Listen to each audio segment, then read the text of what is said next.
ನಮಸ್ಕಾರ. ರಿವ್ಯೂ ಚಾನಲ್ಗೆ ಸ್ವಾಗತ. ನಾನು ಸೌಖ್ಯಾಗ. ಬಿಜೆಪಿ ಹೈಕಮಾಂಡ್ಗೆ ಸೆಡ್ಡು ಹೊಡೆದ BSY ಮತ್ತು BYV. ಕರ್ನಾಟಕ ರಾಜಕಾರಣದಲ್ಲಿ ಒಂದು ಅಚ್ಚರಿ ಬೆಳವಣಿಗೆ ಆಗ್ತಿದೆ. ಮೈತ್ರಿಗೆ ಇದೆಂಥ ಶಾಕ್. ಹಾಗಾದರೆ JDS ವಿರುದ್ಧ ಅಚ್ಚರಿಯ ತೀರ್ಮಾನವನ್ನು ತಗೊಂಡೇ ಬಿಡ್ತಾ ರಾಜ್ಯ BJP. ಇನ್ನು ದಾವಣಗೆರೆ ಕ್ಷೇತ್ರದ ಕ್ಯಾಂಡಿಡೇಟ್ಗೆ ಸಂಬಂಧಪಟ್ಟಂತೆ ಕೂಡ ಮಹತ್ವದ ಡೆವಲಪ್ಮೆಂಟ್ ಆಗ್ತಿದೆ. ಅವ್ರ ಬಣನೂ ಬೇಡ, ಇವ್ರ ಬಣನೂ ಬೇಡ ಅನ್ನೋ ರೀತಿಯಲ್ಲಿ ಆಗ್ಬಿಟ್ಟಿದೆ ಈಗ. ಯಾಕಂದರೆ ಯಾರ ಬಣಕ್ಕೆ ಟಿಕೆಟ್ ಕೊಟ್ಟರು ಅಲ್ಲಿ ಇನ್ನೊಬ್ಬರೇ ಸೋಲಿಸ್ತಾರೆ ಅದೇ ಪಕ್ಷದವರು ಅನ್ನೋ ಥರ ಆಗಿರೋದ್ರಿಂದ BJPಯಲ್ಲೂ ಕೂಡ ಈಗ ಸರ್ಪ್ರೈಸ್ ಎಂಟ್ರಿ. BJPಯಲ್ಲಿ ಹೊರಗಡೆಯಿಂದ ಒಬ್ಬರನ್ನು ಕರ್ಕೊಂಡು ಬಂದು ಟಿಕೆಟ್ ಕೊಡುವಂತಹ ಭರ್ಜರಿ ತಯಾರಿ ಕೂಡ ಆಗಿದೆ. ಈ ಎರಡೂ ಮಹತ್ವದ ಬೆಳವಣಿಗೆಗಳ ಬಗ್ಗೆ ಡೀಟೇಲ್ಸ್ ಇರ್ತಾ ಹೋಗ್ತೀವಿ. ಮಿಸ್ ಮಾಡದೆ ನಮ್ಮ ಚಾನಲ್ನ ಸಬ್ಸ್ಕ್ರೈಬ್ ಮಾಡಿ, ನಿಮ್ಮ ಅಭಿಪ್ರಾಯ ಕಮೆಂಟ್ ಮಾಡಿ ತಿಳಿಸಿ. ಎಸ್ ವೀಕ್ಷಕರೇ, ಕರ್ನಾಟಕದಲ್ಲಿ BJP ಅಧ್ಯಕ್ಷ ಕುರ್ಚಿ ವಿಜೇಂದ್ರ ಅವ್ರಿಗೆ ಸಿಗೋ ತನಕ ಒಂದು ರೀತಿಯಲ್ಲಿತ್ತು ವಾತಾವರಣ. ಯಡಿಯೂರಪ್ಪನವರು ಸಂದೇಶದ ಮೇಲೆ ಸಂದೇಶ ಕಳಿಸ್ತಾ ಇದ್ರು. ಆಮೇಲೆ ವಿಜೇಂದ್ರ ಅವ್ರಿಗೀಗ ಅಧ್ಯಕ್ಷ ಕುರ್ಚಿ ಸಿಕ್ಕಿದೆ, ಆದರೆ ಅದರ ಭವಿಷ್ಯ ಏನು ಅನ್ನೋದು ಇನ್ನೂ ಕಂಪ್ಲೀಟಾಗಿ ಕ್ಲಿಯರ್ ಆಗಿಲ್ಲ. ವಿಜೇಂದ್ರ ಅವರೇ ಮುಂದುವರಿತಾರೆ ಅನ್ನುವಂತಹ ಸೂಚನೆ ಅಂತೂ ಸಿಕ್ಕಿದೆ, ಆದರೆ ಎಷ್ಟು ವರ್ಷ, ಎಲ್ಲಿ ತನಕ ಅನ್ನೋದು ಸರಿಯಾಗಿ ಕ್ಲಿಯರ್ ಆಗಿಲ್ಲ. ಮತ್ತೊಂದಿಷ್ಟು ಗೊಂದಲಗಳಿವೆ ಟಿಕೆಟ್ ವಿಚಾರದಲ್ಲಿ. ಸಂಪೂರ್ಣವಾಗಿ ಯಡಿಯೂರಪ್ಪನವ್ರು ವಿಜೇಂದ್ರ ಅವ್ರು ಹೇಳಿದ್ದಕ್ಕೆ ಮಣೆ ಹಾಕೋದಿಕ್ಕೂ ರೆಡಿ ಇಲ್ಲ. ಹೀಗೆಲ್ಲ ಇದೆ ಪರಿಸ್ಥಿತಿ. ಇತ್ತೀಚೆಗೆ ಪದೇ ಪದೇ ಸೆಡ್ ಹೊಡಿತಿದ್ದಾರೆ ಯಡಿಯೂರಪ್ಪನವ್ರು, ನೋಡ್ತಿದ್ದೀವಿ. ಈಗೊಂದು ಮಹತ್ವದ ಬೆಳವಣಿಗೆ ನೋಡಿ. ಇತ್ತೀಚೆಗಷ್ಟೇ ಯಡಿಯೂರಪ್ಪನವರು ಘೋಷಣೆ ಮಾಡಿಬಿಟ್ಟಿದ್ರು ಕ್ಯಾಂಡಿಡೇಟ್ಗಳನ್ನು. JDSನ ಸಿಟ್ಟಿಗೆ ಕಾರಣ ಆಗಿತ್ತು. ಮತ್ತು ಇನ್ನೂ ಚುನಾವಣೆ ಇಷ್ಟು ದೂರದಲ್ಲಿದ್ದಾಗ ಅಭ್ಯರ್ಥಿಗಳು ಇವರು ಅಂತೆಲ್ಲ ಹೆಂಗೆ ಘೋಷಣೆ ಮಾಡ್ತಾರೆ BSY ಅನ್ನುವಂಥ ಆಕ್ರೋಶ ಎದ್ದಿತ್ತು ಪಕ್ಷದ ಒಳಗಡೆ. ಮತ್ತು JDS ಕಣ್ಗೆಂಪಾಗಿತ್ತು. ಸುಮಾರು ಹಿಂದೆನೇ ಯಶವಂತಪುರ ಕ್ಯಾಂಡಿಡೇಟ್ ಘೋಷಣೆ ಮಾಡಿದಾಗಲೂ ಹಾಗೆ ಆಗಿತ್ತು. ರುದ್ರೇಶ್ ಹೆಸರು ಆಕ್ರೋಶಕ್ಕೆ ಗುರಿಯಾಗಿತ್ತು. ಇಷ್ಟೆಲ್ಲ ಆದಮೇಲೆ ಈಗ ನೋಡಿ, ದೇವೇಗೌಡರ ವಿಚಾರದಲ್ಲಿ ರಾಜ್ಯ BJP ಇಂತಹ ತೀರ್ಮಾನ ತಗೊಂಡಿರೋದು ಯಾಕೆ? ದೇವೇಗೌಡರನ್ನ ಮತ್ತೆ ರಾಜ್ಯಸಭೆಗೆ ಕಳಿಸೋದು ಹೈಕಮಾಂಡ್ದೇ ಆಸಕ್ತಿಯಾಗಿದೆ.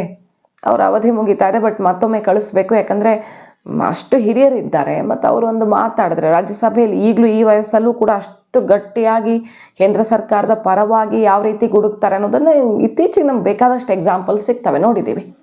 ಸೊ ದೇವೇಗೌಡರು ರಾಜ್ಯಸಭೆಯಲ್ಲಿದ್ದರೆ ಕೇಂದ್ರ ಸರ್ಕಾರದ ಪರವಾಗಿ ಧ್ವನಿ ಆಗ್ತಾರೆ. ಮತ್ತು ಅವ್ರ ಮಾತಿಗೊಂದು ಬೆಲೆ ಇರುತ್ತೆ ಅವರ ಸೀನಿಯಾರಿಟಿ ಕಾರಣದಿಂದಾಗಿ. ಹಳೆ ಮೈಸೂರು ಭಾಗದ ಒಕ್ಕಲಿಗ ನಾಯಕತ್ವಕ್ಕೆ BJP ಬಲ ತುಂಬಿದಂಗೂ ಆಗುತ್ತೆ. ಮೈತ್ರಿಯನ್ನು ಗಟ್ಟಿಯಾಗಿ ಇಟ್ಕೊಂಡಂಗೆ ಆಗುತ್ತೆ. ಕಡೇ ತನಕನೂ ದೇವೇಗೌಡರಿಗೆ ಮೋದಿಯವರು ಎಷ್ಟು ಬೆಲೆ ಕೊಟ್ಟರು ಅನ್ನೋದೊಂದು ಉಳ್ಕೊಳ್ಳುತ್ತೆ. ಈ ವಯಸ್ಸಲ್ಲಿ ದೇವೇಗೌಡರನ್ನ ನಡೆಸ್ಕೊಳ್ಳೋ ರೀತಿ ತುಂಬ ಇಂಪಾರ್ಟೆಂಟ್ ಆಗುತ್ತೆ. ಈ ಎಲ್ಲ ಕಾರಣಗಳಿಂದ ದೇವೇಗೌಡರನ್ನ ರಾಜ್ಯಸಭೆಗೆ ಕರ್ಕೊಳ್ಳೋದಕ್ಕೆ ಹೈಕಮಾಂಡೇ ಮನಸ್ಸು ಮಾಡಿರುವಾಗ ಇಲ್ಲೊಂದು ತೀರ್ಮಾನ ಆಗಿದೆ. ರಾಜ್ಯದಿಂದ ಒಂದು ಸ್ಥಾನ ಮಾತ್ರ ಆಯ್ಕೆ ಆಗುತ್ತೆ.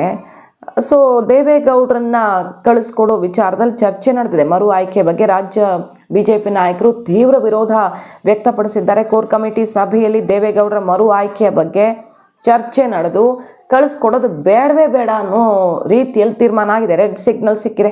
BJP ನಾಯಕರೊಬ್ಬರೇ ರಾಜ್ಯಸಭೆಗೆ ಆಯ್ಕೆ ಆಗಬೇಕು, ಅದೇ ಸೂಕ್ತ ಅನ್ನೋ ರೀತಿಯಲ್ಲಿ ತೀರ್ಮಾನ ಆಗಿದೆ. ಹೈಕಮಾಂಡ್ ಗಮನಕ್ಕೆ ತಂದು ಮನವರಿಕೆ ಮಾಡಿಕೊಡಬೇಕು ಅಂತೆಲ್ಲ ಈಗ ಚರ್ಚೆ ಜೋರಾಗಿರೋದು ಕೋರ್ ಕಮಿಟಿಯಲ್ಲೇ. ರಾಜ್ಯದಿಂದ ರಾಜ್ಯಸಭೆ ಸ್ಥಾನಕ್ಕೆ ಇಬ್ಬರು ಸಂಭಾವ್ಯರ ಹೆಸರುಗಳನ್ನು ಕಳಿಸ್ಕೊಡೋ ಬಗ್ಗೆ ಚರ್ಚೆ ಆಗಿ BJPದು ಒಂದೇ ಹೆಸರು ಕಳಿಸೋಣ ಅನ್ನೋ ರೀತಿಯಲ್ಲಿ ತೀರ್ಮಾನ ಮಾಡ್ಕೊಂಡಿದ್ದಾರೆ. ಅದರಲ್ಲೂ ಯಾರ ಹೆಸರು ಕೇಳಿಬರ್ತಿದೆ? DVS ಸದಾನಂದ ಗೌಡರ ಬಗ್ಗೆ ಯಡಿಯೂರಪ್ಪನವರು ಒಲವು ಹೊಂದಿರೋದ್ರಿಂದಾಗಿ ಅವ್ರ ಕಡೆಗೆ ಬ್ಯಾಟ್ ಬೀಸೋ ಪ್ರಯತ್ನ ಆಗ್ತಿದೆ. ಇನ್ನು N ಮಹೇಶ್ ಅವ್ರ ಪರ ಚಲವಾದಿ ನಾರಾಯಣ ಸ್ವಾಮಿ ಅವರು ಬ್ಯಾಟ್ ಬೀಸಿದ್ದಾರೆ. ಒಕ್ಕಲಿಗರಾದರೆ ಒಳ್ಳೆಯದು, ಇಲ್ಲ OBC ಲೀಡರು ಅಂತೆಲ್ಲ ಚರ್ಚೆ ಆಗ್ತಿದೆ. But Yediyurappa and camp BYV ಟೀಮಿಂದ ಸದಾನಂದ ಗೌಡರ ಹೆಸರು ಕಳಿಸ್ಕೊಟ್ಬಿಟ್ರೆ ಅವ್ರಿಗೆ ಬಲ ಬರುತ್ತೆ. ವಿಜೇಂದ್ರ ನಾಯಕತ್ವಕ್ಕೆ ಸೀನಿಯರ್ಸ್ ಸಪೋರ್ಟ್ ಇದೆ ಅನ್ನೋದು ಖಚಿತವಾಗಬೇಕಂದ್ರೆ ಮತ್ತೆ ಸೀನಿಯರ್ಸನ್ನು ವಿಶ್ವಾಸಕ್ಕೆ ತಗೊಳ್ಳೋದಕ್ಕೆ ಇಂಥದ್ದೆಲ್ಲ ಅವಕಾಶ. ಸೊ ಸದಾನಂದ ಗೌಡರನ್ನ ಕಳಿಸ್ಕೊಡುವಂಥ ಲೆಕ್ಕಾಚಾರದಲ್ಲಿ ರಾಜ್ಯ BJP ಯಡಿಯೂರಪ್ಪ ಬಣ ಇರೋದು. ಹೈಕಮಾಂಡ್ ಹೇಳ್ತಿರೋದು ದೇವೇಗೌಡರನ್ನ ಕಳಿಸ್ಕೊಡ್ಬೇಕಂತ. ಈಗ ದೇವೇಗೌಡರನ್ನ ಕಳಿಸಿಕೊಡಲ್ಲ ಅನ್ನೋ ತೀರ್ಮಾನ ಮಾಡಿಬಿಟ್ರೆ ಅದು ಮೈತ್ರಿಯಲ್ಲಿಯೇ ಬಿರುಗಾಳಿ ಎಬ್ಬಿಸ್ಬೋದು. JDS ಕೆಣಕಿದಂತಾಗತ್ತೆ. ಹಾಗಾಗಿ ಯಡಿಯೂರಪ್ಪನವರು ಹೈಕಮಾಂಡ್ ತೀರ್ಮಾನಕ್ಕೂ ಕೂಡ ಸೆಡ್ ಹೊಡೆಯೋ ರೀತಿಯಲ್ಲಿ ಇತ್ತೀಚೆಗೆ ನಡ್ಕೊಳ್ತಿರೋದು ಯಾಕೆ? ಇತ್ತೀಚೆಗಷ್ಟೇ ಕಾರ್ಯಕಾರಿಣಿ ನಡೀತು. ಯಡಿಯೂರಪ್ಪನವರು ಸುದೀರ್ಘಾವಧಿಯ ರಾಜಕೀಯ ಜೀವನ, ಸನ್ಮಾನ ಹೈಕಮಾಂಡ್ ಕಡೆಯಿಂದ ಯಡಿಯೂರಪ್ಪನವರ ಬಲ ತುಂಬುವಂತಹ ಒಂದು ಸಂದೇಶ ಎಲ್ಲ ಬಂತು. ವಿಜಯೇಂದ್ರ ಅವ್ರಿಗೂ ಒಂದು ಕ್ಲಾರಿಟಿ ಕೊಟ್ಟು ಹೋದರು ಕಾರ್ಯಕಾರಿಣಿಯಲ್ಲಿ. ಬಟ್ ಅದೇ ಸಮಯದಲ್ಲಿ ಯಡಿಯೂರಪ್ಪನವರು ಸ್ವಂತ ಬಲದ ಮೇಲೆ ಎಲೆಕ್ಷನ್ಗೆ ಹೋಗ್ತೀವಿ ಅನ್ನೋ ಘೋಷಣೆಯನ್ನು ಮೊಳಗಿಸ್ಬಿಟ್ರು.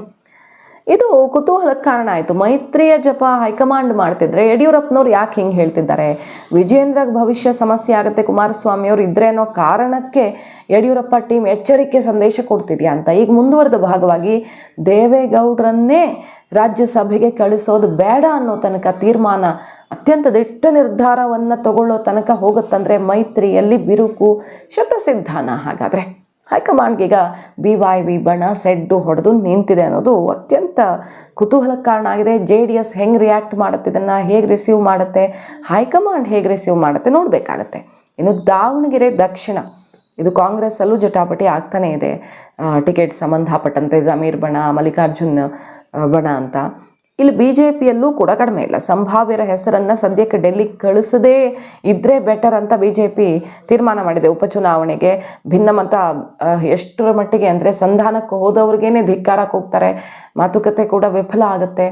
ಹರೀಶ್ ಅವರು, ಸಿದ್ದೇಶ್ವರ್ ಅವರೆಲ್ಲ ಇನ್ನೂ ಕುದಿತಾನೇ ಇದ್ದಾರೆ. ಸೊ ವಿಜಯೇಂದ್ರ ಟೀಮ್ಗೂ ಬೇಡ, ಆ ಕಡೆ ಅವರು ವಿರೋಧಿ ಟೀಮ್ಗೂ ಬೇಡ ಅಂತ ಈಗೊಂದು ಪ್ಲ್ಯಾನ್ ರೆಡಿ ಆಗಿದೆ. ಸಿದ್ದೇಶ್ವರ್ ವರ್ಸಸ್ ರೇಣುಕಾಚಾರ್ಯ ಅನ್ನೋ ಜಟಾಪಟಿಯಲ್ಲಿ ದಾವಣಗೆರೆ ಕ್ಷೇತ್ರ ಕಳ್ಕೊಳ್ಳೋದು ಬೇಡ ಅನ್ನೋ ಕಾರಣಕ್ಕೆ ಯಾವ ಬಣದ ಕಡೆಯವ್ರಿಗೂ ಟಿಕೆಟ್ ಕೊಡದೆ ನ್ಯೂಟ್ರಲ್ ಆಗಿರೋ ಒಬ್ಬ ಅಭ್ಯರ್ಥಿಯನ್ನು ಫೈನಲ್ ಮಾಡೋದು ಈಗ ಪ್ಲ್ಯಾನು. ಯಾರು ಹಾಗಾದರೆ ಅಂತ ಕೇಳಿದ್ರೆ, ಕಳೆದ ಲೋಕಸಭಾ ಚುನಾವಣೆಯಲ್ಲಿ ಪರಾಜಿತ ಸ್ವತಂತ್ರ ಅಭ್ಯರ್ಥಿ, ಇವ್ರು ಯಾವುದು ಪಕ್ಷ ಅಂತಲ್ಲ, ಕಾಂಗ್ರೆಸ್ ಜೊತೆಗೆ ಅವ್ರ ಐಡೆಂಟಿಟಿ ಇದೆ, ಆದರೂ ಕೂಡ ಸ್ವತಂತ್ರ ಅಭ್ಯರ್ಥಿ ಆಗಿದ್ದರು. ವಿನಯ್ ಕುಮಾರ್, ಇನ್ಸೈಟ್ ಸಂಸ್ಥೆ ಮುಖ್ಯಸ್ಥ GB ವಿನಯ್ ಕುಮಾರ್ ಅವರ ಹೆಸರು ಈಗ ಕೋರ್ ಕಮಿಟಿಯಲ್ಲಿ ಬಂದಿದ್ದು. ಅವರನ್ನು BJP ಕರ್ಕೊಂಡು ಬಂದು ಸರ್ಪ್ರೈಸ್ ಅನ್ನೋ ರೀತಿಯಲ್ಲಿ ಅವರನ್ನು ಕರ್ಕೊಂಡು ಬಂದು BJPಯಿಂದ ಟಿಕೆಟ್ ಕೊಟ್ಟರೆ ಎಷ್ಟೋ ಬೆಟರ್ ನಮಗೆ ದಾವಣಗೆರೆಯಲ್ಲಿ. ಇಲ್ಲ ಬೇರೆಯವರು ಯಾರೇ ನಿಂತರೂ ಇನ್ನೊಬ್ಬರು ವಿರೋಧಿ ಬಣದವರೇ ಸೋಲಿಸ್ತಾರೆ ಅನ್ನೋ ರೀತಿಯಲ್ಲಿ ಈ ತೀರ್ಮಾನಕ್ಕೆ ಬರಲಾಗ್ತಿದೆ. ಸೊ ಕಳಿಸ್ಕೊಡೋದಾದ್ರೆ ವಿನಯ್ ಕುಮಾರ್ ಹೆಸರೇ ಕಳಿಸ್ಕೊಳ್ಳೋಣ, BJP ಕರ್ಕೊಂಡು ಬರೋಣ. ಹೇಗೋ ಅವರಲ್ಲೊಂದು ತಯಾರಿ ಮಾಡ್ಕೊಂಡಿದ್ದಾರೆ ಚೆನ್ನಾಗಿಯೇ, ಅವ್ರಿಗೆ ಪಕ್ಷದ ಬಲ ಸೇರುತ್ತೆ, ಅವ್ರಿಗೆ ಕಾಂಗ್ರೆಸ್ಸಲ್ಲೂ ಟಿಕೆಟ್ ಸಿಗೋ ಅವಕಾಶ ಇಲ್ಲ, ಅಲ್ಲೇ ಕಿತ್ತಾಡ್ಕೊಳ್ತಿದ್ದಾರೆ. ಹಾಗಾಗಿ ಇದೇ ಬೆಸ್ಟ್ ಅನ್ನುವಂಥ ತೀರ್ಮಾನಕ್ಕೆ ಬರಲಾಗಿದೆ. ಅಷ್ಟರ ಮಟ್ಟಿಗೆ ಈಗ BJPಯಲ್ಲಿ ಭಿನ್ನಾಭಿಪ್ರಾಯ ಸ್ಫೋಟವಾಗಿದ್ದು, ಇದು ಕಂಟಿನ್ಯೂ ಆದರೆ ಮಾತ್ರ BJPಗೆ 28 ಚುನಾವಣೆಗೆ ಮತ್ತು ಈಗ ಬರುವಂಥ ಲೋಕಲ್ ಬಾಡಿ ಎಲೆಕ್ಷನ್ನಲ್ಲಿ ಮಾರಕವಾಗಲಿದೆ ಅಂತಲೇ ಅಭಿಪ್ರಾಯ ಕೇಳಿಬರ್ತಿದೆ. ಮೈತ್ರಿಯಲ್ಲೂ ಬಿರುಕು, ಪಕ್ಷದ ಒಳಗಡೆಯೂ ಕೂಡ ಎಕ್ಸ್ಟ್ರೀಮ್ಗೆ ಹೋಗ್ತಾ ಇದೆ ಭಿನ್ನಾಭಿಪ್ರಾಯ.